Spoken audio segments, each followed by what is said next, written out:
આણંદમાંથી 8.678 kilo ગાંજા સાથે નડિયાદનો આધેડ ઝડપાયો.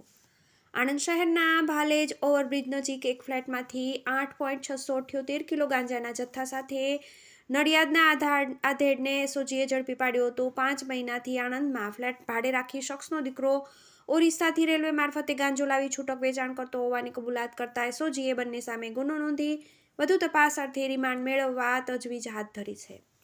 આણંદના Bhalej overbridge નજીક આવેલા અદનાન હાઇટ્સના એક ફ્લેટમાં ભાડેથી રહેતો શખ્સ ગાંજાનો વેપાર કરતો હોવાની આણંદ એસઓજીને બાતમી મળી હતી, જેના આધારે એસઓજીએ સોમવારે રાત્રે ફ્લેટમાં દરોડો કર્યો હતો. એસઓજીએ તપાસ કરતા બેડરૂમમાંથી એક બેગમાંથી સેલોટેપ વીંટાળેલા પેકેટ્સ મળી આવ્યા હતા, જેની તપાસમાં માદક પદાર્થ હોવાનું જણાતા પોલીસે એફએસએલને જાણ કરી હતી, જેથી એફએસએલની ટીમ નાર્કો કિટ સાથે ઘટના સ્થળે પહોંચી હતી. ટીમે માદક પદાર્થનું પૃથ્થકરણ કરતા ગાંજો હોવાનું જણાયું હતું, જેથી એસઓજીએ ઘરમાંથી ઝડપાયેલા રાજુભાઈ બચુભાઈ ખલીફા રહેવાસી નડિયાદની પૂછપરછ કરતા તેનો દીકરો અરજી છેલ્લા 5 માસથી આ ફ્લેટ ભાડે રાખી ઓરિસ્સાથી રેલવે મારફતે ગાંજો લાવી અહીં પડીકીઓ બનાવી તેનું છૂટક વેચાણ કરતો હોવાની કબૂલાત કરી હતી. એસઓજીએ ₹86,780ની કિંમતના 8.678 કિલો ગાંજાના જથ્થા સહિત કુલ ₹93,080નો મુદ્દામાલ જપ્ત કરી પિતા પુત્ર સામે ગુનો નોંધી કાયદેસરની કાર્યવાહી હાથ ધરી છે.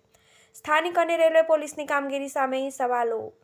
આણંદ એસઓજીએ દરોડો કરી ગાંજા સાથે ઝડપી પાડેલા શખ્સની પૂછપરછમાં નડિયાદનો યુવક 5 મહિનાથી આણંદમાં ફ્લેટ ભાડે રાખી રેલવે મારફતે ઓરિસ્સાથી ગાંજો લાવી છૂટક વેચાણ કરતો હોવાનું ખુલ્યું છે, જેને લઈ સ્થાનિક પોલીસ અને રેલવે પોલીસની કામગીરી સામે સવાલો ઉઠ્યા છે. TV18 news Anand.